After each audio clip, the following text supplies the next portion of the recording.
இன்னைக்கு என்ன நிறையா சாப்பாடு? இன்னைக்கா இன்னைக்கு ஒரு 10 பேருக்கு சமையல் செய்யணும்.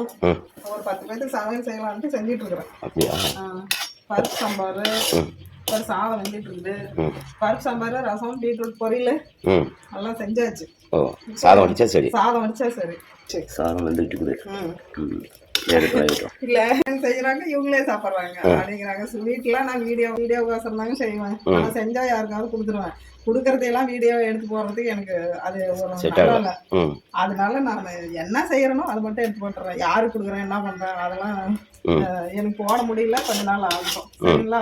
ஸ்வீட் செஞ்சனா கூட நான் ஒருத்தருக்கு கொடுத்துருவேன். இவரும் சக்கரை சாப்பிட மாட்டாரு, எனக்கும் அது இல்லாம குடிக்கிறது இல்லை இப்போ வர வர. அதனால ஓகேங்க, வடிக்கலாம். சாதம் வெந்துக்குச்சு. சாதம் வெந்துக்குச்சு. நம்ம வடிக்கிற சாதம் என்ன பண்ணணும், இப்படி கொஞ்சம் அருக்கு பதமா இருக்கும்போது வடிச்சாதான் சாதம் சரியா இருக்கும். இல்லைன்னா சாதம் ரொம்ப வெந்துச்சு. பாருங்க, சரியா போச்சு. எடுத்து வச்சு வடிச்சிடலாம்.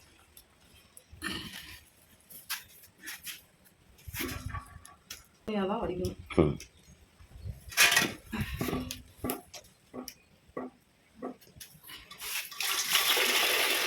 அதனால கைக்கு வரும். பொறுமையாக தான் வடிக்கணும். பெரிய டைஸ் அவ்வளோதான். இல்லைன்னா கை மேலே காட்டு மேலே ஊற்றிக்குவாங்க. பொறுமையாக நிதானமாக வடிக்கணும். ரொம்ப நிறைய ஒரு 2 வெள்ளம் ஒரு வெள்ளம் போட்டு வச்சா கட்டில் மேலே சாய்ச்சி விட்டுலாம். கட்டில் போட்டு கட்டில் மேலே சாய்ச்சி விட்டுருவோம். சோறு கீழே போகாம சுத்தமாக ட்ரை பண்ணணும். ஆமாம், சுத்தமாக வடிக்கணும். அதுக்குன்னு இதுக்கெல்லாம் ஒரு நாசுக்கான வழி இல்லை. வழி இருக்குது இல்லை, எதுக்கு கஷ்டப்படுறீங்கன்னு சொல்லாதீங்க. நாங்கள் இப்படிதான் செய்வோங்க. இந்த மாதிரி சுத்தமா வடிச்சிடணும் சாதத்தை. அப்பதான் சாப்பிட்றதுக்கு நல்லா இருக்கும். பழன்னு அது எங்களுக்கு பழகி போச்சு.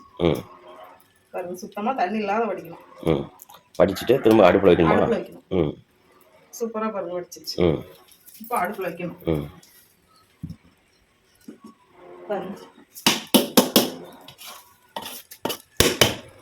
எந்த அளவுக்கு பழப்பழன்னு இருக்கு பார்த்தீங்களா?